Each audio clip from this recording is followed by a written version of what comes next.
Bom, vamos aproveitar que vocês estão todos aqui.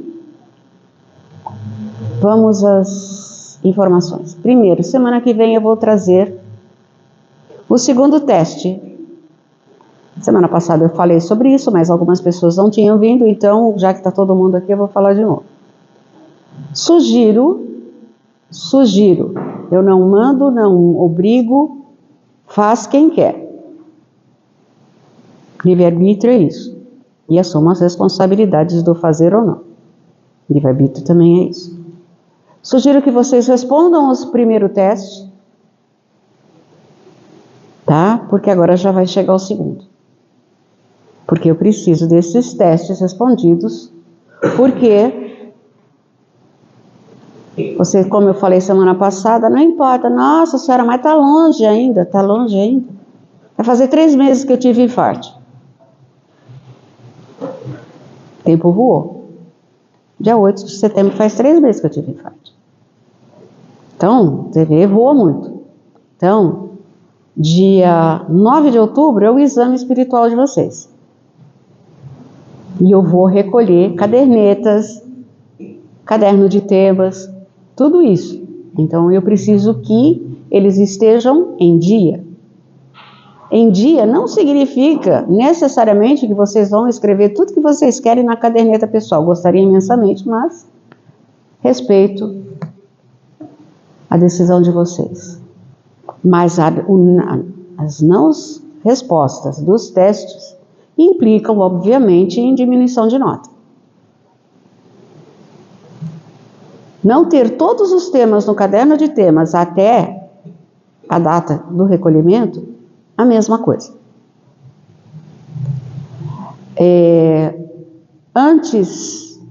Uma semana antes desse recolhimento, eu vou trazer para vocês uma folha com vários questionamentos que vocês vão me responder e, pelo amor de Deus, me tragam essa folha, não esqueça, no dia do exame. Tá? Eu preciso dessa folha. É fundamental para mim. Tá? O exame de vocês vai ser as verificações, tá? Ele é feito em 2 partes, tá? As verificações, que é as verificações da espiritualidade. Não tem nada a ver comigo, tá? Vai ser feito no dia 8. Dia 8, que é terça-feira. Estarei eu aqui para a verificação pela espiritualidade de cada um de vocês. É o exame espiritual. No dia 9, quarta-feira, serão as mensagens dos mentores de cada um de vocês. Vocês vão receber cada um a sua mensagem. Então, o que eu quero que vocês pensem, eu tenho aqui 4 pessoas lindas, maravilhosas, extremamente dispostas a ajudá-los. Sabemos perfeitamente de como é que funciona o emocional de cada um no exame espiritual, principalmente o primeiro. Tá? Óbvio que vocês vão querer essa mensagem gravada. Mas aí vai que, né? Meu Deus do céu. Eu fiquei tão nervosa que, em vez de apertar o play, eu apertei o stop. O telefone caiu no chão e aí saiu a frente. Então, vai ser difícil, né? Por isso que nós somos em 5. Vão ter 2 câmaras, com a graça de Deus, onde os médiuns vão estar esperando cada um de vocês para passar a mensagem. Eles vão estar aqui e eles podem gravar para vocês. Vocês tragam o celular, certo? Mostrem como é que faz e eles gravam e dão a pausa. Para que vocês, primeiro, não tenham um ponto de ansiedade e nervosismo, que é, será que vai gravar tudo direitinho? Esse é o primeiro ponto. Segundo, que vocês possam, naquele momento, esquecer o celular, tá? E curtir a coisa mais deliciosa do mundo, que é ouvir o seu mentor falando com vocês. Isso é muito bom mesmo. Então vocês tragam o celular, nós estaremos aqui para gravar. Vão ficar aqui na sala, depois vão voltar para cá, os meninos vão estar por aí. Não era assim antigamente, então significa que eu também vou estar em algum lugar. Antigamente tudo era feito no mesmo dia.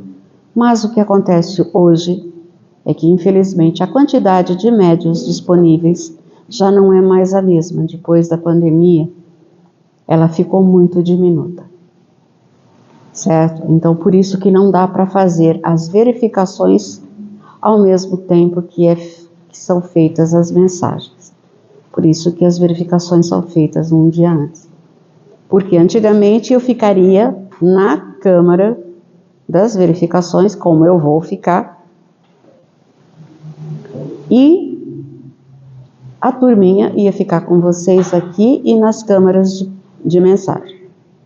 Como agora tem que ser feito em 2 dias, vai ser mais difícil.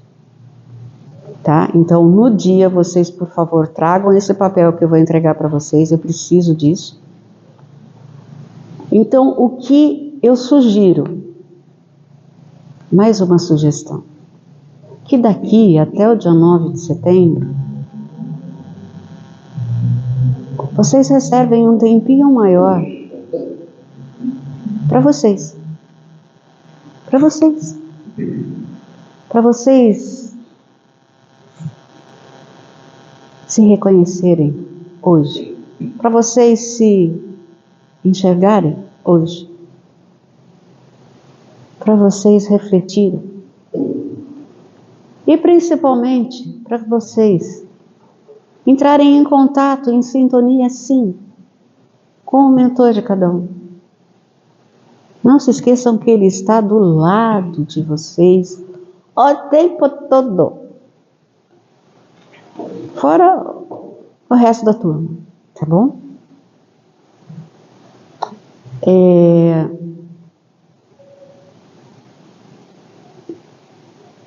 Façam isso. Já falei que não é para mim, não é para o Rubens, não é para a Catinha, não é para o Oswaldo, não é para o Edgar. É por vocês e para vocês. Nós estamos aqui para vocês e por vocês. Ai, Cássia, mas ali está escrito que tem 2 dias de exame espiritual na listinha. Mas nós vamos fazer em 1. Porque no outro dia, primeiro porque eles têm muito trabalho, né? É o mesmo colegiado que vê todas as fichas dos assistidos. E depois, no segundo dia, nós vamos conversar aqui. E aí depois, na outra semana, vocês vão ascender ao grau de servidor. Grau de servidor. Lembra? Nós começamos dia 20 de setembro do ano passado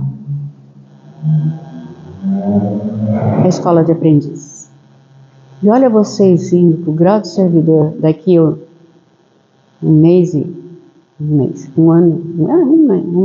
mais uns dias. Não só?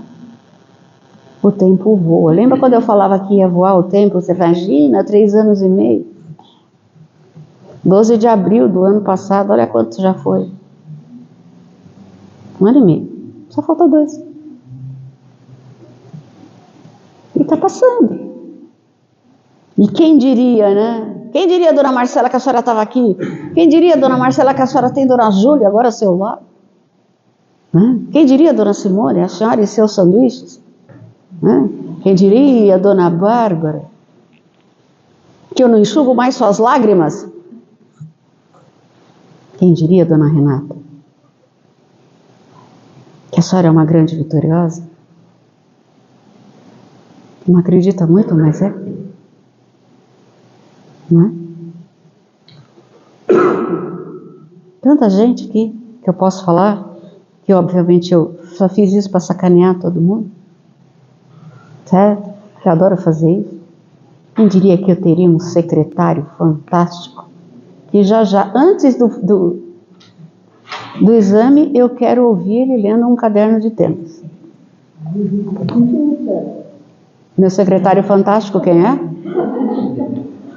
você. Você vai ler seu caderno de temas antes do exame? Oba! Anota aí, Rubens. Tiago vai ler o caderno de tema deles, olha só. Então, assim, imaginem quantas surpresas, quantas alegrias cada um de nós tem. As coisas que já não são tão boas, já pararam para pensar que elas já não fazem tanta diferença assim, não é?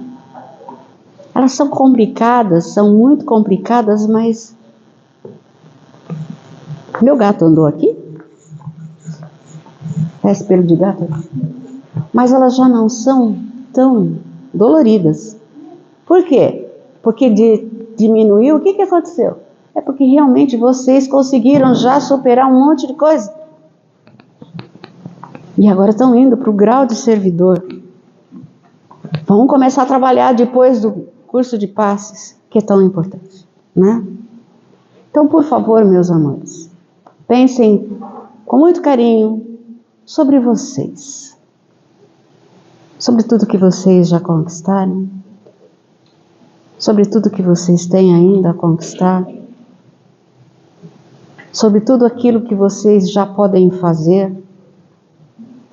Sobre tudo aquilo que vocês já fazem. E sigam. Não a Cássia, nem o Rubens, nem a Kátia, nem o Oswaldo, nem o Edgar. Sigam o nosso mestre. Porque com ele não tem erro. Comigo tem. Mas com ele não tem erro. Né? Mudando um pouco de pato para ganso, sábado é a última parte do seminário. Só lembrando, faz a inscrição, não esquece de fazer, tá? Continua bonitinho, ainda mais agora que eu recebi alta, que eu estou tão feliz que né? Esse seminário foi muito marcante, né? Porque o primeiro foi exatamente no dia que eu tive infarto, né? E que eu não pude ir. Então, venham, lembrem do presente que vocês têm, certo? Que é a sua presença. Mas mais importante de vir por conta da presença é tudo que vocês começaram a conhecer a respeito de Edgar Armon. E os próximos que tiverem, certo? Não se esqueçam de vir aprender mais um pouquinho. É muito importante. Tá bom? Eu vou dar 15 minutos para o Edgar, que não é o Armon, que ele vai continuar fazendo, existiu um monte de dúvidas semana passada, ou seja, 10 para as 9, você vai até as 10 para as 9, a gente tem que olhar, porque senão, você sabe que se eu fizer assim para ele, vocês vão achar que é paz e amor, né? E depois nós vamos receber com muito carinho a nossa querida Fernanda, que vai dar aula pra gente, tá? Vem falar sobre um momento importante da caminhada do nosso mestre. E a gente vai recebê-la com muito amor, com muito carinho, como sempre vocês fizeram. Tá? Vocês são tão educadinhos, vocês me enchem de orgulho. Tá? Edgar, são seus, até às 10 para as 9. E aí...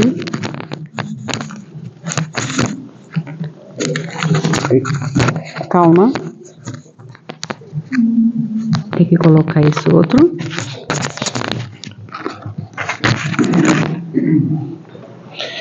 Bom, nós vamos então continuar nesse estudo do livro, do capítulo anterior mesmo, né?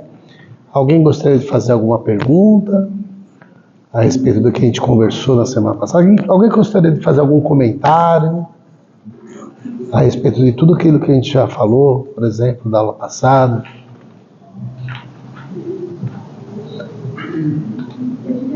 Oi, pode falar.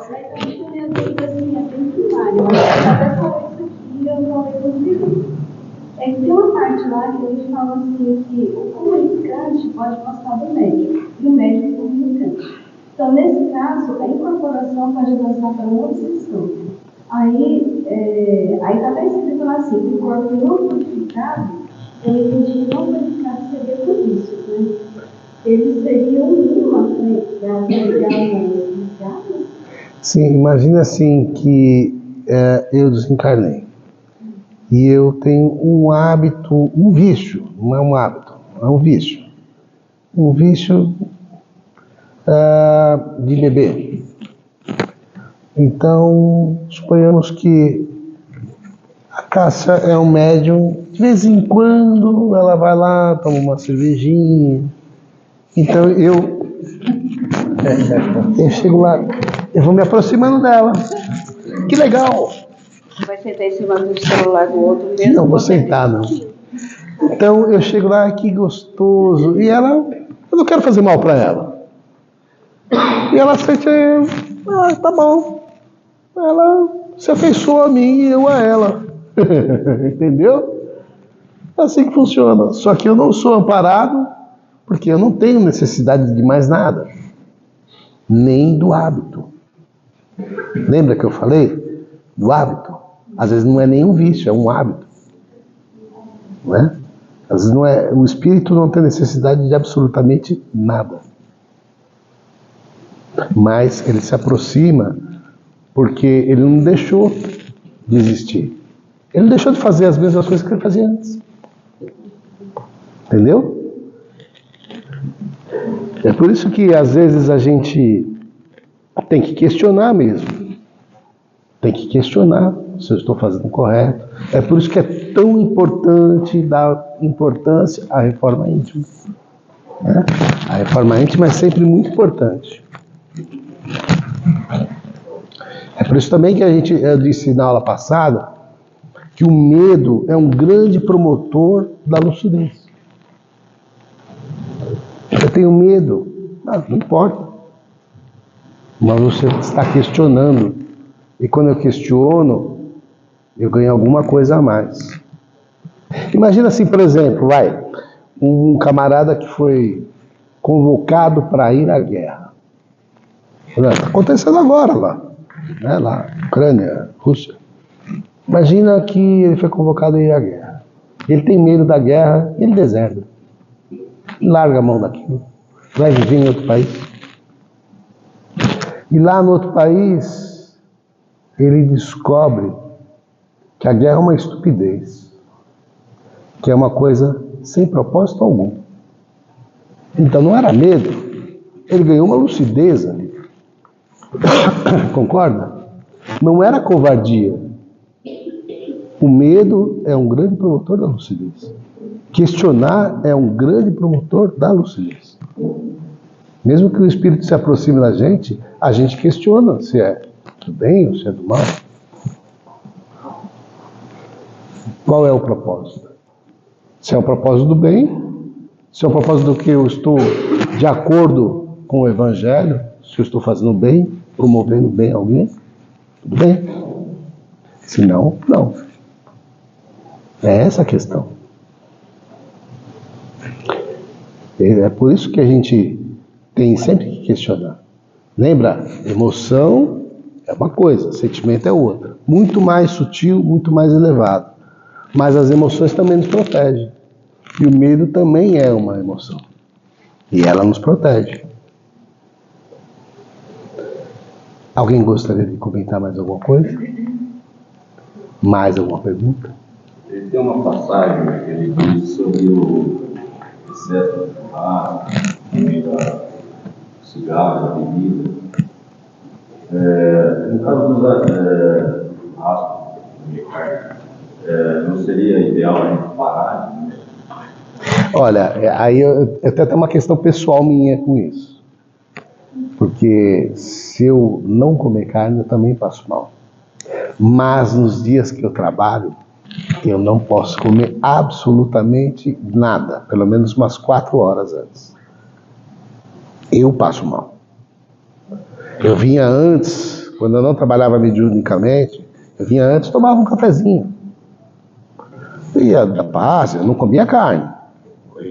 Regrado, não fazia esse tipo de coisa. Não comia carne.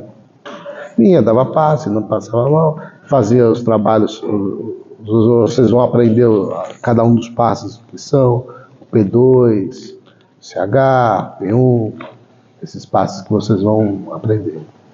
Mas a partir do momento que eu passei a trabalhar mediunicamente, não mais.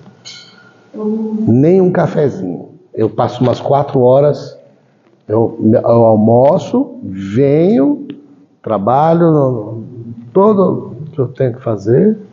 Eu fico no Médicos Sem Fronteiras, depois eu vou para outra câmara de P3B.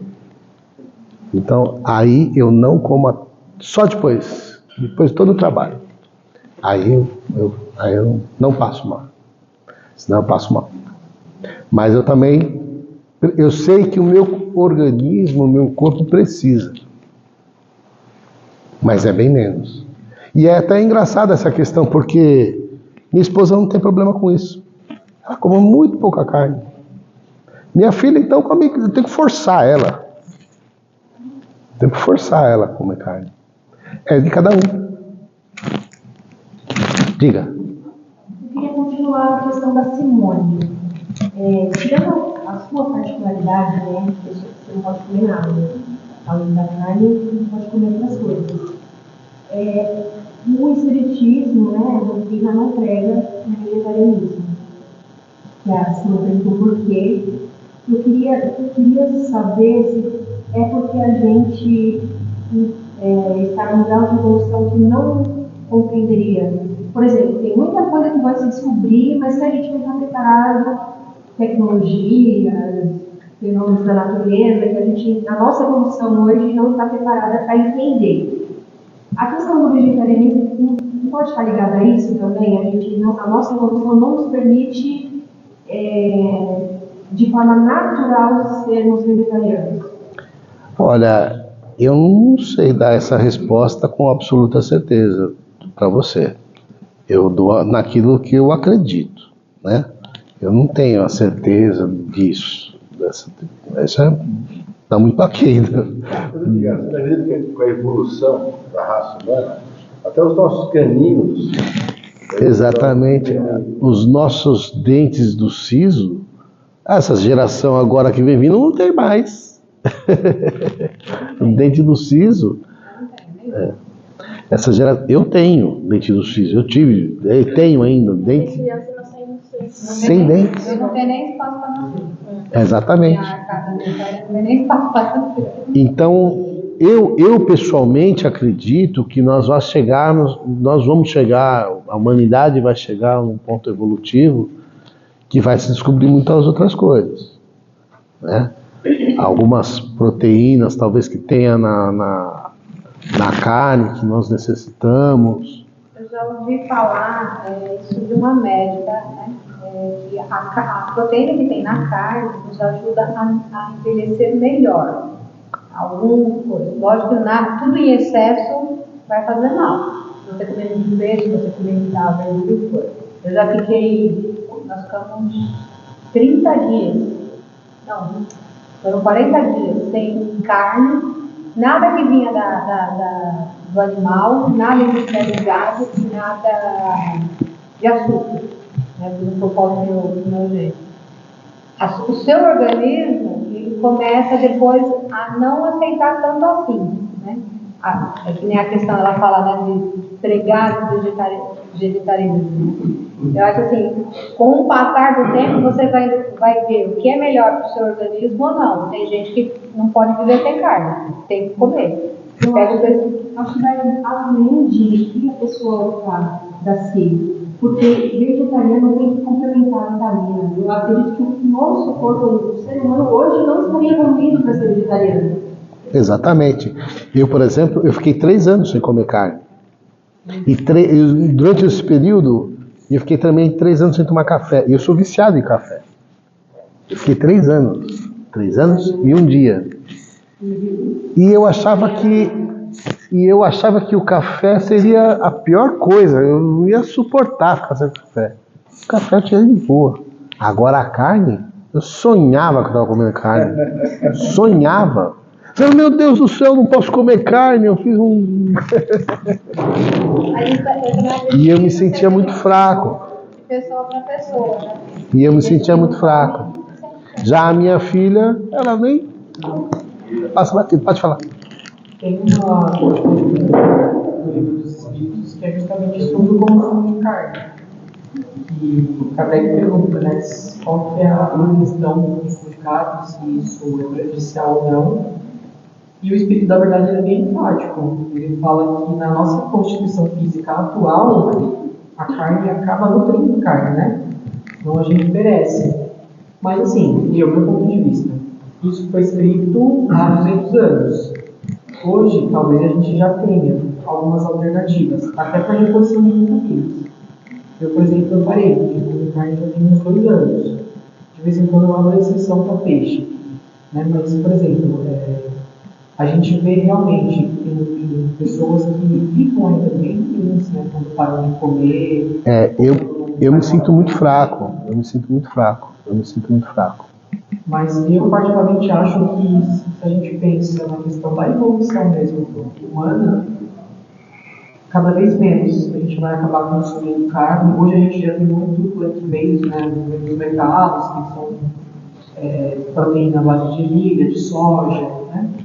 Então, eu acho que é assim, uma opção no futuro. Talvez hoje a gente não tenha tanto estudo ainda que fale, né, da questão prejudicial, mas no futuro eu acredito que sim, que a gente vai poder eliminar 100%.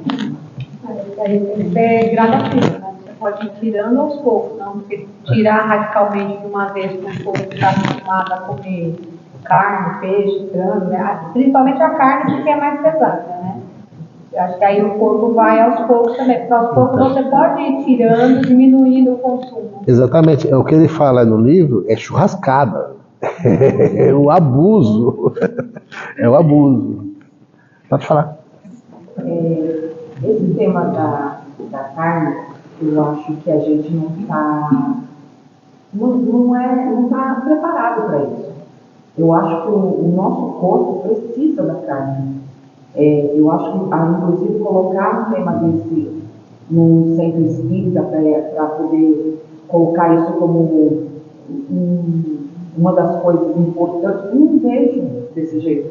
Eu acho que se existe a carne, é porque a gente precisa dela. Hoje, eu acho que a gente precisa comer a carne. Em grande, em média ou em baixa quantidade, não sei, mas é necessário, ainda para o nosso organismo, a gente usar a carne sim. E aí, quando você coloca isso como uma coisa extremamente importante para o espiritismo, eu não entendo. Fizeram essa mesma pergunta para o Chico, né? E ele também respondeu da mesma forma, ainda é necessário. É necessário. E é uma vagarinhada.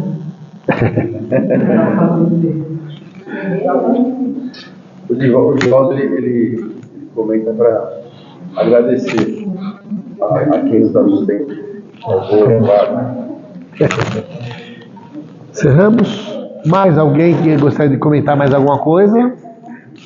Mais algum comentário? Mas, o importante é o não excesso. Você gosta de comer carne?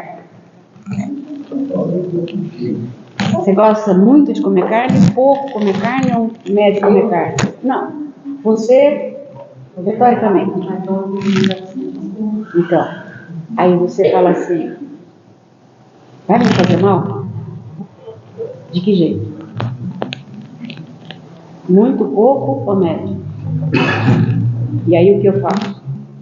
Eu uso aquilo que Deus me deu, que se chama o viver. E muitos falam que a gente é o que põe para dentro. Se come, é o que Jesus vai. também falou que o mal é o que sai pela boca do homem, não sei. Eu gosto mais dessa. Então é assim. O mal do mal. Então, assim, eu acho que as nossas escolhas sempre vão ser as mais importantes da vida. E as nossas escolhas podem mudar. Os dois, eu tenho que pôr os dois. Eu posso dizer que eu como bem menos carne do que eu comia. Até porque quando eu trabalhava para o E hoje eu já não faço tanto isso, mas eu não comia carne. Não importava se eu ia dar só prevenção, se eu ia para a câmara, se eu não ia para a câmara. Tal, eu não comia carne. Então, o que aconteceu? Eu diminuí a quantidade de carne que eu comia. Essa carne se relaciona só a carne vermelha ou a... No meu caso é mais complicado ainda, porque eu não gosto de peixe. Eu não comia carne vermelha, eu não gosto de peixe. E frango, preciso fazer muito amor para comer peito de frango, porque eu só gosto dele e cambó de frango cozido. Então, aí já entra o lance do você ser nojento, que é o meu caso. Né? Eu sou nojento, então você fica cheio de eu não como. Não como frango cozido de jeito nenhum, ele é feito ou ele é assado. Cozido não dá certo. Então, você acaba restringindo. Então, assim, você faz uma sopa, se você vai colocar carne, você não coloca carne, eu prefiro colocar abobrinha, o abacaxi. Então, assim, o que é, na verdade? É escolha. Certo? Por exemplo, eu não gosto de peixe, mas eu gosto do sanduíche de atum da Simone. É bom pra caramba. Certo? Porque é bom pra caramba. Porque assim, é pra mim. Então,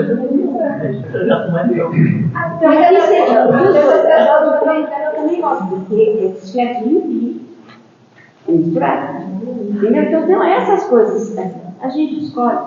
Mas o mais importante é exatamente isso. A gente usar com sabedoria o grande presente que Deus nos deu, que é o livre-arbítrio. E aí tem outra coisa, né? O Espiritismo jamais vai falar para você que se falar é bobagem, porque aí é o Espírita falando, não a doutrina. Porque o Espírita pode chegar e falar assim, não, vocês não devem comer carne, vocês têm que não comer carne. E aí vai de encontro ao que a Cássia fala desde o dia 12 de abril para vocês, que vocês não têm que fazer nada. Vocês precisam, talvez, fazer algumas coisas. Ninguém tem que fazer nada. Faz o que quiser. Eu tenho um conhecido que ele já conhece, ele faz acupuntura, né? Ele é terapeuta. Ele fala que o único animal, depois de adulto, que bebe leite é o ser humano. Tem gente que bebe litros e litros de leite. Ele fala, eu, por exemplo, sou uma miséria perfeita, certo? Ele fala que todo leite é de 300 ml por dia. Não é necessário. O único animal que bebe leite é só o ser humano. Eu bebo 8 litros de leite por mês. Agora. Tem gente que não põe mais, que ali, por exemplo, certo? Não gosta de leite de jeito nenhum, mas come mingau, come bolo, come isso, mas não é leite, não vai leite, ela só não bebe leite puro. Meus amores, vamos agora receber com muito. Deixa eu copiar. Ai, eu peguei até ali, um pouquinho, obrigada. Certo? A nossa querida Fernanda vai nos presentear com uma das aulas mais bonitas, importantes, e que toca o coração de cada um de nós. É o final do nosso, no final começando um grande final do nosso Redentor, mas o começo de um estudo muito mais profundo a respeito do nosso mestre e do quanto ele nos deixou. Nós vamos receber muito amor até. Eles são seus. Querida, você precisa de quanto tempo? Eu posso te dar até as 20 para as 9. Mas se você quiser terminar antes, você pode. Tá bom. Tá bom, Eles obrigada. são seus. Seja muito bem-vinda. Obrigada. Que Jesus te abençoe. Obrigada. Que esteja do seu lado. Obrigada, tá? Boa Estamos noite. Para Obrigada. você. Boa noite. Prazer em conhecê-los, né? Acho que a maioria aqui acho que eu não conheço. Bom, eu sou trabalhadora, tenho essa cara jovem, eu sou trabalhadora de um tempo mais passado aí eu fiquei fora um tempinho e agora vamos trabalhar, né? É isso, né? É o propósito de todo mundo aqui, né? Aproveitem a escola. Depois a gente vai ter que caminhar sozinho. E aí é caminhar. Sozinho não, que sozinho nunca ninguém vai estar, né? Mas aí é mais independência, né? Todo mundo, tudo que você faz depois é mais independência. Vai lá, você faz, e vamos trabalhar, e vamos fazer. Bom, prazer, meu nome é Fernanda, e a gente trouxe aqui para conversar sobre a aula dessa noite, que é o encerramento da tarefa planetária, né? A gente está chegando aí na aula 40,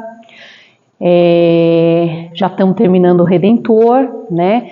E para falar um pouquinho sobre esse encerramento, né, eu queria perguntar uma coisa, começar a aproveitar que essa turma é super participativa e estava bem ativa na questão do churrasco e vai ser participativa comigo também. Mas se a gente for falar aí sobre o encerramento dessa missão, a minha pergunta para vocês, e gostaria que vocês compartilhassem, é: qual foi a missão que a gente vai falar hoje que vai se encerrar? Então, o que vocês acham que foi a missão de Jesus na Terra? Constituir a igreja nova. Uma igreja nova, uma boa nova. Trazer paz e amor. Trazer paz e amor. E aí? Então já temos dois pilares aí, né? Trazer uma boa nova. Então você quer dizer aí mais ou menos algo que é diferente do que estava sendo pregado naquela época. Aí ele vem com uma filosofia aí de paz e amor. Mas e aí? Ele traz junto com ele, né, essa boa nova e acaba trazendo aí algumas mensagens um tanto quanto polêmicas para aquela época, né? Vamos lembrar, vamos voltar aí a mais de 2000 anos atrás e lembrar para quem que ele estava pregando essa boa nova, para quem que ele estava contando essa pregação de paz e amor, né? Ele estava falando, ele trazia uma mensagem, ele trazia uma missão de espalhar essa boa nova que dizia que a gente tinha que amar o nosso próximo, né? Nossa, a gente precisa amar o próximo como a si mesmo. Então, né, ele já dava 2 liçõezinhas básicas aí. A gente vai ter que se amar, parar para olhar para nós, para a gente poder se amar e amar o próximo. Puxa vida, hoje em dia é fácil amar o próximo? Todo mundo está amando o próximo? Imagina naquela época. E aí ele vem com uma pior ainda. Ele diz que todo mundo era igual aos olhos de Deus. Peraí, como assim todo mundo é igual aos olhos de Deus? Né? Ele diz que todo mundo. Então naquela época você tinha o povo judeu, você tinha os gentis, você tinha os samaritanos, você tinha aquele, né? Aquela efervescência que só aquela parte do mundo tem até hoje, né? Aquela briga, aquele monte de gente, aquela cultura uma diferente da outra. Você tinha os romanos aí trazendo uma série de coisas, e ele fala que não. Gente, todo mundo é igual aos olhos de Deus. Naquela época, né, o povo judeu, a gente já sabe, a gente já viu aí em outras aulas, né, eles eram tidos, porque estava na palavra de Moisés, né, que eles eram o quê? O povo escolhido, o povo eleito, né, o povo que era o escolhido, porque Moisés veio, fez a transcrição lá, então quer dizer, foi um judeu escolhido, então tudo aquilo, né, fazia com que o povo e as escrituras antigas, aonde eles se baseavam, dizia que o povo judeu era diferente, ele era o povo escolhido, o povo enaltecido por Jesus. E aí ele vem, o Messias, aquele que eles estavam aguardando, que estava lá na promessa, né, de que viria, e que ele fala, não, peraí, todo mundo é igual, a gente tem que amar. E aí veio com uma pior. A gente tem que perdoar. E perdoar quem? Quem que Jesus mandava perdoar? Os nossos inimigos. Quer dizer, isso não estava pegando nada bem. Por quê? O que estava escrito nas Escrituras? O que tinha ali, né, os antecessores de Jesus que veio? Jesus, o Messias, viria para quê? Para acabar, para açoitar os inimigos de Israel. E aí ele fala, não, a gente tem que amar esse povo, a gente tem que adorar esse povo, né? Aquilo acaba causando, imaginem naquela época, né? Se hoje já tem uma coisa, já é difícil da gente entender a mensagem, Imagina a missão dele naquela época, como é que foi. E aí eu faço uma outra pergunta aí para vocês. Como vocês acham que Jesus era tido naquela época? Ele foi considerado, né, a sua missão no mundo, né, esqueci de complementar, né, a sua missão no mundo foi dar esse testemunho desse amor incondicional de Deus, de perdão, de caridade, né, foi o que ele pediu para os apóstolos dele levar como uma mensagem. Mas e aí ele veio dar veio com essa missão, veio propagar essa boa nova, e ele foi o quê? Ele foi tido como um transgressor, certo? Porque ele vinha pregar algo que não estava nas Escrituras, ou que não se interpretava daquela forma nas Escrituras. E o povo judeu estava esperando o quê? Estava esperando esse, né, como que, vamos lá, vamos voltar de novo lá para 2000 anos atrás, como é que eles estavam interpretando, o que eles estavam esperando do Messias Salvador?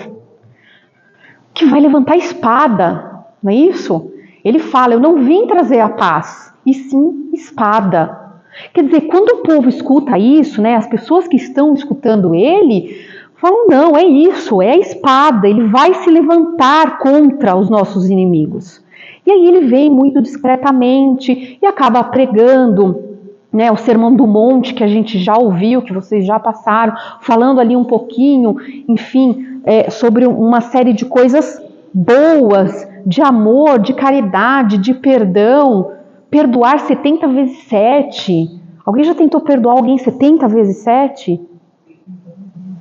Perdoar 70 vezes 7 é o quê? Quem perdoa 70 vezes 7? Você já nem sabe mais na vez 70, você já nem sabe mais o que você está perdoando. Você já esqueceu do que você estava falando. Esse é o intuito. Então, peraí. Aí ele vem e ele é tido lá pelo Sinédrio, né, pelos fariseus, que são os estudiosos, que é aquele povo que a gente já estudou aí, que eram os conhecedores da lei. Ele era tido como um transgressor, porque ele pregava uma coisa que não estava nas Escrituras. Ao contrário, ele falava para a gente amar, perdoar. Tem algum problema nisso? Nessa passada em que Jesus vai caminhando aí, vai dando a sua palavra, vai espalhando a boa nova, pedindo aos seus discípulos que transmitam essa verdade, essa nova verdade para o povo, ele sabe que os seus dias estão contados. Ele sabe, lá no fundo. Ele é o transgressor das leis de Moisés, ou o transgressor das leis que criaram a cima das escrituras de Moisés, que é diferente, né? Isso, ele é tido. Na verdade, ele não foi um transgressor. Ele não foi um transgressor. Ele era, porque ele complementou. Mas ele era o quê? Ele era visto como um transgressor. Ele foi perseguido pelo Sinédrio, ele foi perseguido pelos fariseus porque ele era um transgressor. Porque o próprio Sinédrio, né, os próprios templos ali, os próprios conhecedores, né, os doutores da lei, diziam o quê? Peraí. Você está pregando uma coisa que... Onde está escrito aqui nas escrituras de Moisés? Aonde está escrito aqui que a gente tem que perdoar os nossos inimigos? Ele chega naquele tempo, né? Tem aquela passagem que ele fala, né? Tem uma lei, né? O sabá, no sábado, em que os judeus não trabalham, né? Que eles não podem trabalhar. Ele fala, não, mas espera aí. Né, ele passa por uma plantação de trigo com os apóstolos e ele colhe o trigo num sábado. Então, isso é visto, e ele fala o quê? Né, a gente está falando aqui um pouco da carne, né, aquela, né, é mais a sua consciência que manda do que a sua doutrina. A gente tem o livre-arbítrio, ele mostra naquele momento que ele está passando e está recolhendo o trigo ali na mão, que não tem pecado nenhum. E você está colhendo alguma coisa para comer. Quer dizer, mas isso, gente, cai como uma bomba para quem está lá no Sinédrio. Imagina, para aquelas pessoas que passaram a vida, na verdade eles eram tidos como uma casta superior dentro da sociedade. Por quê? Porque eles tinham esse conhecimento, porque eles eram aquelas pessoas que estudaram aquelas leis, sabiam de cor e salteado, de trás para frente, de frente para trás. E aí chega uma pessoa que se diz o filho do homem e fala, não, peraí, tudo que eles estão falando não é bem desse jeito. Você está sendo considerado um transgressor, porque você está desdizendo aquilo que estava ali. Isso não é legal. A gente tem que parar essa pessoa. Ele está causando. Ele começa a causar um furor tão grande, não só com os judeus, mas com vários povos que estão ao redor, porque Jesus pede aos seus discípulos para que saiam e que vão pregando em outras regiões, Samaria, enfim, em outras, na Galileia. Ele pede para que eles espalhem aquela palavra e aquilo vai tomando conta, né, de partes da Síria, de outros povos, que vem de muito longe, está aí, né, o Sermão do Monte, que atraiu milhares e milhares de pessoas. Então ele estava tomando proporções, aquele discurso estava tomando proporções nessa época totalmente indevidas. E Jesus sabia disso. Ele sabia que aquilo ia cair mal para aquela sociedade, naquele momento, né? E ele era tido como um transgressor nessa época. E aí, nesse caldeirão efervescente que se está formando nessa época, eu trago uma pessoa muito interessante que vai ser o tema, né, uma pessoa tema, né, foco da aula da noite de hoje. Judas Iscariotes. Judas é um discípulo, né, um dos 12 discípulos de Jesus, escolhido por ele. E quando a gente fala de Jesus, quando a gente fala de Judas, o que vem na mente? Assim, quando a gente vê a primeira imagem de Judas, o que vocês lembram de Judas? De traição. Alguém lembra do sábado de Aleluia? Comemorado pela Igreja Católica até hoje? A gente lembra do quê? Malhar o Judas, né? O que eu vejo ele veio para fazer com que as pessoas se questionassem realmente se aquilo tudo que estava sendo determinado lá pelos, vamos dizer assim, lá o Sinédrio, lá o poder maior, né, que eles por eles serem mais inteligentes, vamos dizer assim, questionavam e determinavam que eles queriam que fosse do jeito que eles fossem, para ver de outro jeito, como tivesse tirar o véu da frente dos olhos para que as pessoas pensassem por si próprias e não por serem conduzidos como uma massa do jeito que eles queriam. Exato. E assim, né, é que eu gosto de perguntar porque assim, a primeira coisa que vem na nossa mente, né, quando a gente fala um pouquinho de Judas, mas Judas, inclusive, é um dos poucos apóstolos que é citado dentro da literatura bíblica ou nas escrituras bíblicas passadas. Ele é pouco conhecido, né? O que a gente sabe dele, né, não só do que estava na Bíblia, né, citado pelos outros apóstolos, pelos outros discípulos, aliás, Judas era uma pessoa muito culta. Na verdade, Judas era o único judeu, né, rabínico, que era seguidor, que estava ali entre os discípulos de Jesus. Ele era uma pessoa muito culta. Dizem que era o discípulo mais culto de Jesus. Ou seja, aquele que vinha de um ensinamento, escola rabínica, etc. Ele era muito culto, devia ser muito bom com contas, com números, porque ele era tido como o homem da bolsa. Né? Eles andavam peregrinando por várias partes e eles levavam uma bolsa onde eles deixavam o dinheiro, as economias que estavam ali, porque eles precisavam comer para comprar qualquer coisa, e Judas era o encarregado, né? Judas é que ficava com essa bolsa do dinheiro. Bom, mas ele era uma pessoa de paixões, né? Ele era um dos discípulos mais apaixonados, mais, sabe, movido a paixões, sabe aquela pessoa que se entrega, aquela pessoa que vai, que vive. Ele larga tudo que ele tem, ele era comerciante, né, na época, ele larga tudo que ele tem e vai atrás daquela palavra do Messias, encantado por aquelas palavras, por aquela promessa de que ele, sim, faria uma revolução, ele iria seguir aquele que iria exaltar o povo de Israel. E ele não pensa duas vezes e segue apaixonadamente por Jesus. Judas também tinha uma outra característica. Ele era como pessoas de paixões, né? São aquelas pessoas que agem por impulsão, agem por uma motivação imediata. Então ele ia do 8 ao 80 muito fácil. Ele era uma pessoa que se entregou ardentemente para a causa de Jesus. Só que também ele era uma pessoa que observava muito os outros, olhava muito, e ele sempre questionava muito as atitudes de Jesus, porque ele queria que as coisas acontecessem. De que Jesus colocava os discípulos, ou pedia aos discípulos, para que lavassem a sua própria roupa, para que fizessem as suas próprias coisas, que plantassem, que tivessem ali, porque ele achava que era uma besteira. Por que a gente está perdendo tempo nisso, mestre?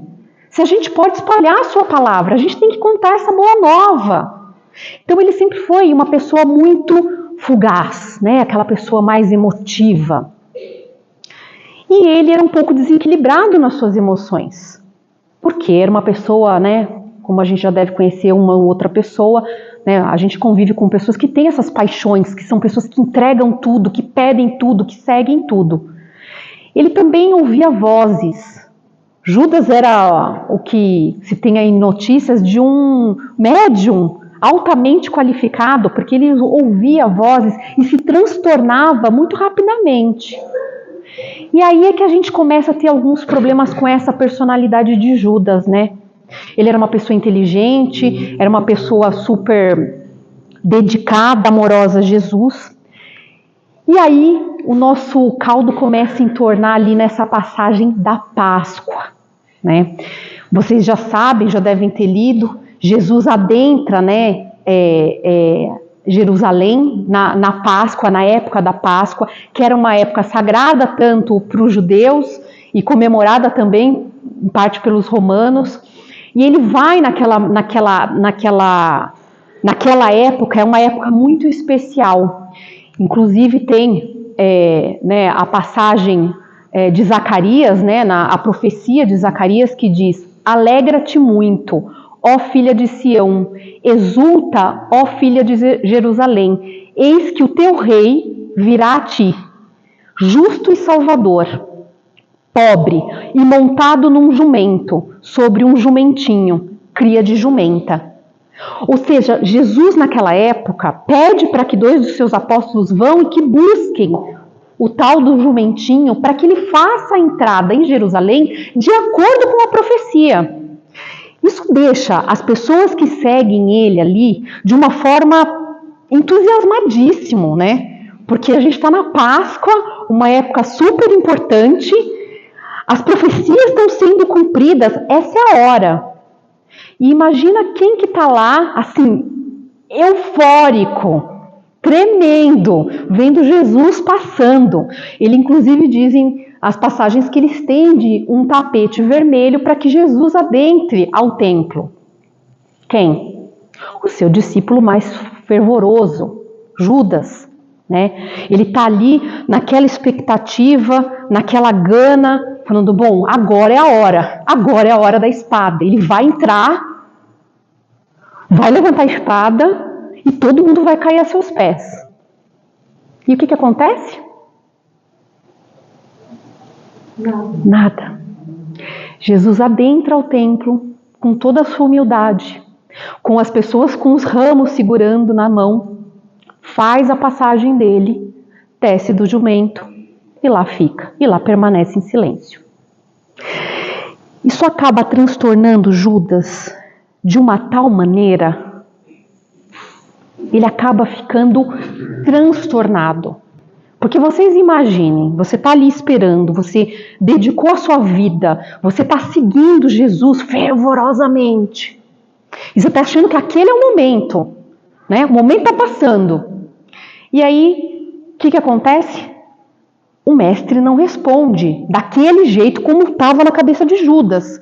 Sabe quando a gente faz aquela oração, aquela que você desce de joelhos ali, reza, pede, conversa com Deus e fala, não, Deus, eu fiz tudo, estou fazendo tudo certinho, eu estou criando tudo certinho, meu caminho está todo certinho.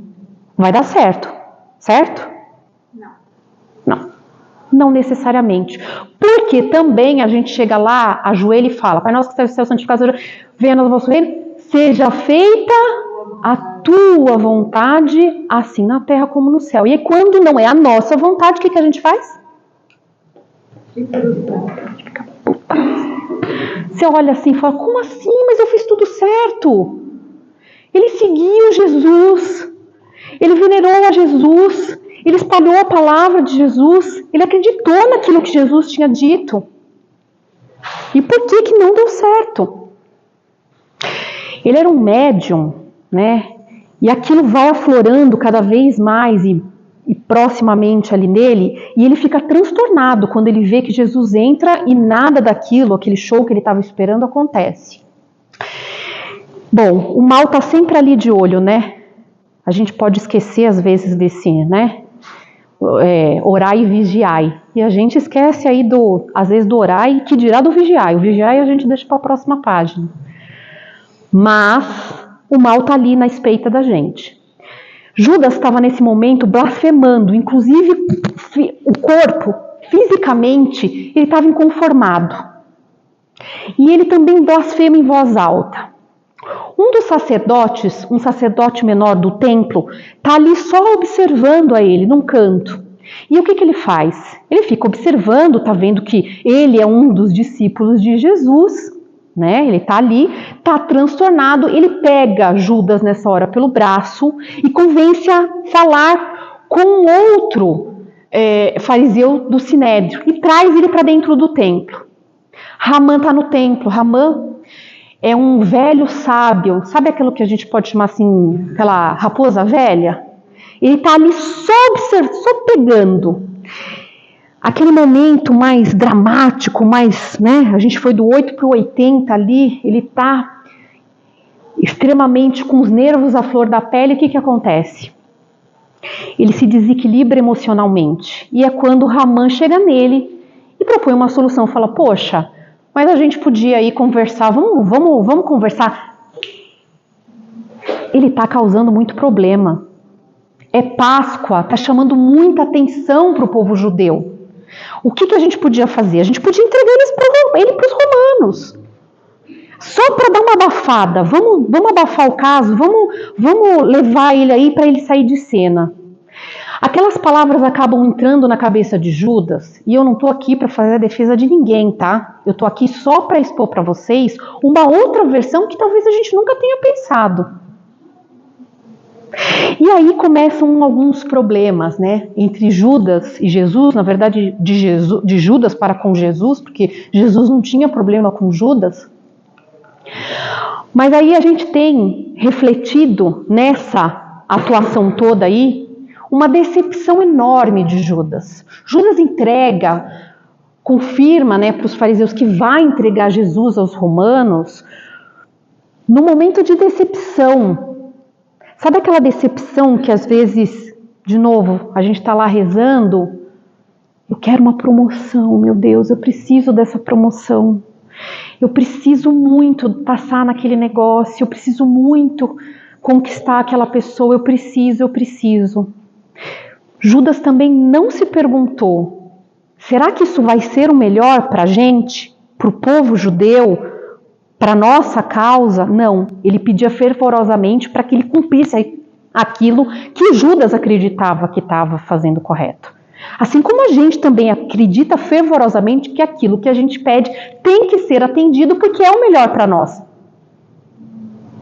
E aí gera uma decepção, um desapontamento enorme, porque incertezas pairam no coração de Judas. Será que aquelas incertezas que pairaram no coração de Judas naquela época pairam no coração de alguém aqui? É uma pergunta retórica. Será que a gente confia, né, tão piamente em Jesus, em Deus, na sua força maior? Não, tá tudo certo. Tudo que está acontecendo na minha vida hoje está certo. A gente não tem um pouquinho de incerteza ali, lá dentro. A gente nunca se revoltou. Eu acho muito difícil, sabe, a gente exemplificar, e sempre que eu falo de exemplificação, eu falo muito pensando em mim, né? Porque às vezes você olha assim casos, cada um tem um caso que mexe muito, né? Mas para mim, por exemplo, né? Quando alguém maltrata uma criança. Eu estou num nível que eu ainda não consegui buscar esse perdão aqui dentro. Isso me gera revolta, me causa tudo de mais ruim que a matéria pode me trazer para baixo, né? E essa revolta que a gente vê, a gente escuta as notícias, a gente escuta o jornal e a gente fica com essa revolta no coração. A gente ainda tem essa revolta no nosso coração. De não ser atendido, daquela mãe, daquele pai que chora porque perdeu um filho. A gente se revolta, a gente toma as dores se não é com a gente. Mas a gente se revolta, assim como Judas. E a nossa impulsividade, né? Judas foi impulsivo porque tomou uma decisão provavelmente no momento de revolta, de raiva, de frustração, de decepção, né? Quantas vezes a gente fala pra gente, não, mas a gente não pode se revoltar, a gente não pode voltar contra. Mas a gente faz o quê? E na hora, quem que nunca deu, né, que atira a primeira pedra, quem nunca deu uma resposta atravessada? Que depois falou, poxa, eu podia ter repensado. E Judas também podia ter repensado. Só que talvez a hora que ele tenha repensado, ele já não tivesse mais tempo para repensar. Ele não tinha mais tempo. Ele se comprometeu com uma causa muito grande. E acaba entregando Jesus, acaba concordando com a entrega para Jesus lá para os romanos, né? Dizem que ele recebeu 30 moedas e coisa e tal. Mas a questão aqui nem é essa efetivamente. Porque vocês acreditam que ele ele fez essa troca, né? Ele aceitou entregar Jesus, o mestre, um amigo para ele, porque ele queria as 30 moedas. Porque às vezes a gente vê na Bíblia, né? A gente lê ou a gente escuta o padre, enfim, né, falando sobre as religiões, enfim, e falando sempre sobre Judas como um traidor. Mas ele traiu Jesus. Ele traiu por quê? Por causa de 30 moedas, vocês acham? Para mim, foi a decepção que ele teve de ter tanta ênfase em cima do que ele queria e não ser. Talvez se ele estivesse no templo, em vez de estar lá o velho garrafoso lá para pegar ele, tivesse os outros discípulos, acalmasse ele, conversasse e tal, talvez a história seria diferente. Mas, com certeza naquele momento tinha um anjo e tinha um demônio. E de novo vem o que pra gente? O livre arbítrio. Ele sabia que a entrega seria para a morte? Ele sabia que ele ia padecer, né? Ele sabia que ele ia terminar de uma forma não muito... Não. Ele sabia que seria para a morte. Não, há relatos depois, né? Mas... Exato. Mas o que foi prometido para ele? Foi para abafar um caso. O que ele imaginava? Vamos lá, vamos pensar ali, né? E o que está até descrito até depois na literatura espírita, né? Tem várias literaturas sobre Judas bem interessantes. O que estava ali? Ele achava no coração dele de que Jesus tinha que tomar uma ação. Se não fosse por bem, ia ser por mal. Uma vez que eu entregasse ele iria revidar, porque senão ele ia morrer, e aí ele ia se rebelar até o último minuto. Judas acreditava que com a entrega de Jesus, ele se mostraria o verdadeiro Messias, o verdadeiro Filho do Homem. E não foi isso que acontece, tanto que ele se arrepende depois. Né? Há relatos também de que isso não está na Bíblia, né? Não tem relatos específicos, mas dizem que ele se suicidou, né? Após a entrega. Depois ele se compromete com essa entrega, passado 3 dias eles vão lá e dá o famoso beijo. Jesus inclusive fala, um dos meus discípulos, né, irá me trair, ele dá o beijo e aí acontece, enfim, a encenação ali de que ele foi efetivamente entregue. Mas até o último minuto, Judas traz no coração a dúvida, ele ainda tem a dúvida. Ele ainda se pergunta, será que o que eu fiz? Não, mas ele vai se revelar. Ele vai se revelar. Até o último minuto ele acreditava que ele ia se revelar. O Evangelho Proibido. Isso, exatamente. Sim, tem vários relatos, né, que contam um pouquinho dessa história. Ele, assim, Jesus sabia mais ou menos o que ia acontecer, né? E Jesus, o Judas traiu ele, mas traiu ele porque o Jesus, como se ela já parece, assim, o Evangelho Proibido de Judas vai dizendo assim, falando que alguém vai me trair, né? Ele mais ou menos, Jesus manda, né? É uma história. E aí segura aí que a gente vai falar disso. A incerteza de Judas mostra a fragilidade humana dos mundos inferiores. Tá? Por quê? Vamos lá. Jesus sabia que ia ser traído, né? A gente estava falando disso agora há pouco. Ele sabia então que ele ia ser traído? Ele sabia.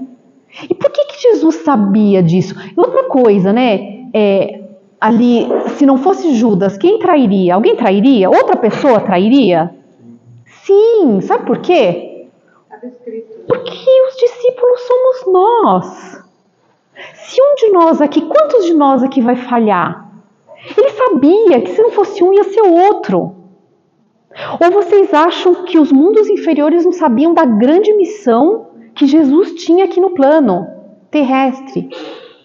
Quer dizer, eles estavam sendo tentados o tempo todo. A nossa imperfeição humana, enquanto encarnados, deu essa condição a Judas, mas também deu a Pedro, também deu a Mateus, deu a muitos deles. Jesus também foi tentado no deserto. O próprio Jesus Cristo foi tentado. Mas ele, sendo de uma hierarquia muito superior, isso nem de longe foi cogitado. Mas aí você tem os réis mortais como nós, que são escolhidos. Judas conviveu com Jesus. Judas tinha todas as ferramentas. Ferramentas que eu digo, ele tinha vivência, ele conhecia Jesus, ele seguiu a Jesus e fraquejou. Ele teve as incertezas no coração. Ele deixou com que os espíritos que cantavam ao redor dele implantassem essas dúvidas dentro do coração dele. Mas ele tinha ali as suas ferramentas rudimentares. E nós? A gente tem aí tantas ferramentas também, não temos? O que vocês estão fazendo aqui? Vocês estão na aula 40 da escola. Já estão prestes a passar para o grau de servidor. O que vocês estão fazendo aqui? Vocês já se perguntaram? Qual é o meu propósito dentro da escola? Qual é o meu propósito nessa encarnação? Por que eu estou fazendo o que eu estou fazendo? Judas tinha várias ferramentas, porque ele conviveu com Jesus. A gente não está convivendo com Jesus, mas a gente está na escola de Jesus. Jesus não aplicou o que aprendeu com Jesus. Judas deixou as ferramentas de lado e pensava ali, com a cabeça material dele. Será que ele entendeu de verdade a mensagem que ele cansava de ouvir todos os dias com Jesus? Será que nós estamos entendendo a mensagem de Jesus? Será que a gente às vezes não sofre as consequências de não entender a mensagem de Jesus? Fizeram um convite para vocês, um convite de discípulo aí até. Vocês nem passaram para o servidor, hein? Mas alguém já falou para vocês das caravanas? Eles estão fazendo. O que a caravana é? Ela é uma ferramenta, igualzinho Jesus deu para os discípulos dele. E falou, vão, preguem a palavra, vão, deem uma palavra amiga, vão, vivam o meu evangelho. As ferramentas deles estavam lá e as nossas estão aqui. O caderno de temas, né? Quem dera que Judas tivesse feito um caderno de temas. Quem dera que ele tivesse parado 5 minutos e escrito as frustrações deles todos os dias. Mas ele não tinha, ele tinha outras ferramentas. Era a vivência, era escutar o sermão de Jesus ali em loco.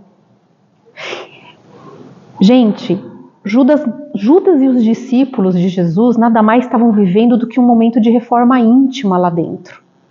A mesma reforma que a gente vive hoje.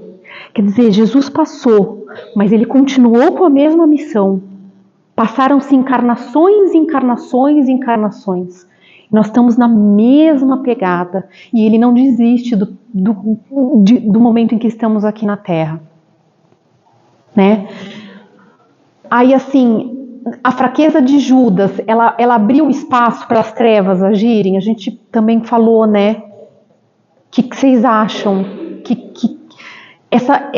Esse momento de não utilização de tudo aquilo que ele aprendeu, que ele viveu. E eu falo dele, mas eu acho que poderia, sinceramente, ter sido com qualquer um dos outros discípulos. Porque eles, com certeza, foram tão tentados quanto a Judas. O que fez de Judas, o traidor, né? Foi ele acumular a maioria das fraquezas. Ele não ter tido um aprimoramento, um aperfeiçoamento espiritual. Ele não saber a direção do coração dele. Ele não tinha autoconhecimento, que a gente chama aqui de reforma íntima. Esse espaço aberto pelas trevas também não atingiu o próprio povo de Judeu, porque pela história, Pôncio Pilatos lavou as mãos e falou assim, eu não matei Jesus, quem matou foi o próprio povo dele. Era um povo já, né, que vem de uma história muito complicada. Se a gente for falar aí, né, das reencarnações passadas do povo judeu, então já era um povo muito sofrido, 40 dias no deserto, eles lutam por aquele território que eles dizem que é deles, até hoje, né, se fala assim, nossa, mas Jesus veio de um meio super complicado, e ele era judeu, né, então assim, a gente juntando aí todo esse montante, esse conhecimento todo, é uma coisa, né, ali é um caldeirão de coisas, né, e vem junto aquilo que você falou, realmente, era um momento que Judas estava vivendo ali, né? Agora, eu li uma reportagem, uma matéria, que Judas, apesar do povo brasileiro, o povo da terra, condenar, já é uma alma evoluída. É o que a gente vai falar agora. Vou dar só essa pincelada e vou deixar aqui uma sugestão para vocês, para quem quiser se aprofundar no tema, porque, óbvio, isso é uma conversa de 40 minutos, é muito rapidinho, eu tenho que entregar a aula daqui a pouco, mas a regeneração de Judas acontece sim. Judas passa por diversas encarnações, com muito sofrimento, né? A gente tem notícias espíritas por diversas fontes confiáveis dentro do espiritismo, de que a última encarnação que ele viveu na Terra, que está cortadinho, mas ele foi Joana d'Arc, né? Na sua última encarnação. Não sei se vocês conhecem a história de Joana d'Arc. Joana d'Arc, ela é uma guerreira muito jovem, ela começou com 14 anos e ela veio com um propósito muito... Ela era uma moça muito simples, de uma família bem humilde, né, na França, e ela sai como uma guerreira que liberta o povo francês do domínio inglês. Nessa época, a França era dominada pela Inglaterra, ela vem aí... inexplicavelmente, né? A gente tem relatos históricos de Joana d'Arc, que não se sabe como uma menina jovem, com 16 anos, que é quando ela começa efetivamente a ir para a guerra, faz com que o rei da França, que estava subjugado ao rei da Inglaterra por pertencimento, ela convence ele a dar para ela, a deixar com que ela liderasse as forças contra a Inglaterra para conseguir a libertação do povo francês. Ela é tida como uma sumidade na França, e isso, claro, acaba incomodando outras pessoas, como o rei da França e a própria Igreja Católica. Tá? Então, olha que coisa muito louca, né? Judas lá atrás falava que ouvia vozes, ele tinha aquelas intuições impossíveis. Joana d'Arc escuta vozes, ok? Ela fala que tudo que ela faz hoje, ela faz porque ela fala com Deus, é a voz de Deus que fala com ela, e ela morre queimada em 1428, se eu não me engano. Ela morre queimada, né, na Inquisição, porque o Papa e o rei são convencidos que, poxa, o Papa principalmente daquela época falava, como que o pessoal reverencia, né, a ela e não ao rei, e como que Deus conversa com ela e não comigo. Ela dizia que escutava duas vozes, né, 3 vozes, 2 mulheres e um homem, e ela falava que inclusive essa voz de homem era São Miguel Arcanjo. Ela morre na fogueira porque ela não renega para a Igreja Católica na época que ela escuta as vozes de Deus. Ela é considerada bruxa. Mas olha que interessante, né? Ela volta e ela não renega dessa vez. Ela vai até o final e morre na Inquisição, falando que não, aquela é uma voz de Deus. E tudo que ela fez foi porque Deus estava a guiando naquele momento. Ela volta e não renega desta vez, né? E aí, enfim, ela é uma das mentoras, né? Ela tem uma hierarquia, inclusive Edgar Armond cita muito, né? Tem conhecimento dessa hierarquia que é comandada pela Joana d'Arc. E ela foi a última encarnação, a última passagem dela. Mas esse é o trecho de regeneração de Judas, né, da história de Judas. E aqui para finalizar... Uma coisa interessante a pensar, uma pessoa morre não renegando aquilo, falando que é a voz de Deus que eu escuto. Imagina que essa pessoa passou, o que ela acreditou, o que ela escutou de verdade para ela poder não acreditar. E tem uma passagem de Valdo Franco, né, no livro dele, que ele fala que nessas hierarquias, Joana d'Arc fala que ela está ali queimando na hora e ela grita, clama aos céus, as minhas vozes me enganaram, porque elas me disseram que em 3 dias eu estaria liberta. E aí é quando ela cai em consciência que a liberdade que as vozes prometeram para ela não é uma liberdade física, mas é assim a liberdade espiritual. E ela morre naquele dia. Né? Então, ela tem todo um sofrimento, ela fica muito tempo presa, 6 meses presa, sofrendo as mais terríveis angústias. Tem o livro do Divaldo Franco que detalha bem essa parte, né? Leon Denis é o primeiro que fala, né? O Leon Denis, que foi um escritor que trabalhou muito dentro das obras de Allan Kardec, e ele que cita a primeira vez esse contato de um espírito que conta essa história de Joana d'Arc. Então é bem interessante para quem quiser, eu aconselho. E para finalizar aqui com vocês, né, meu reino não é deste mundo. Será que a gente consegue entender, compreender que não é deste mundo? Então tudo que a gente espera talvez de Jesus, a gente espera porque nós estamos neste mundo, mas o reino dele não é deste mundo. Essa foi a mensagem que ele tentou passar, essa foi a missão que ele veio pregar e dizer, e a boa nova que ele tentou deixar, que ele tenta deixar diariamente para a gente. E será que a gente consegue reconhecer agora um pouquinho de Judas dentro do nosso coração? Será que além de Jesus, a gente também é um pouquinho Judas? Né? Eu deixo a reflexão aqui para vocês da aula de hoje, tá bom? Muito obrigada e boa noite.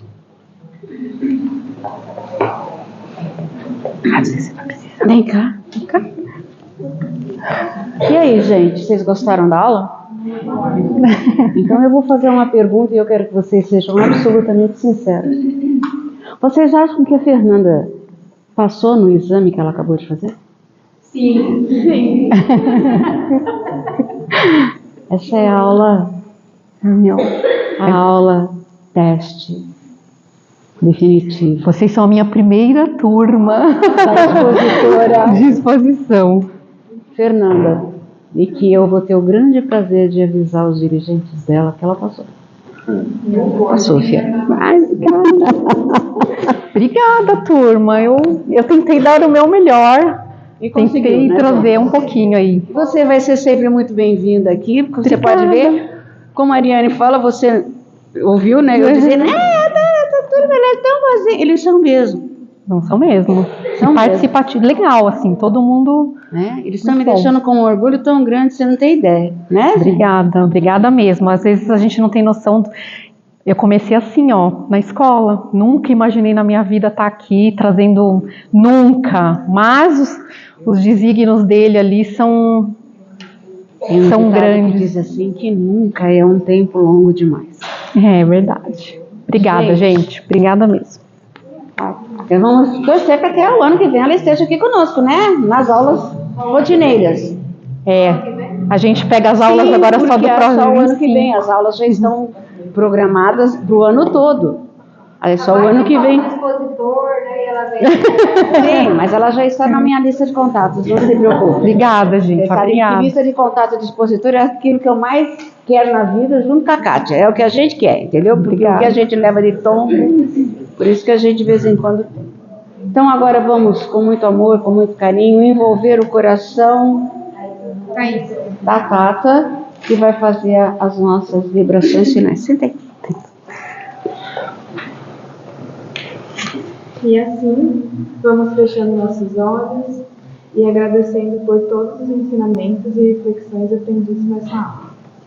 E reunindo nossos melhores sentimentos, vamos vibrando por todos os países que se encontram em guerra, por todos os hospitais e todos os irmãos que se encontram enfermos.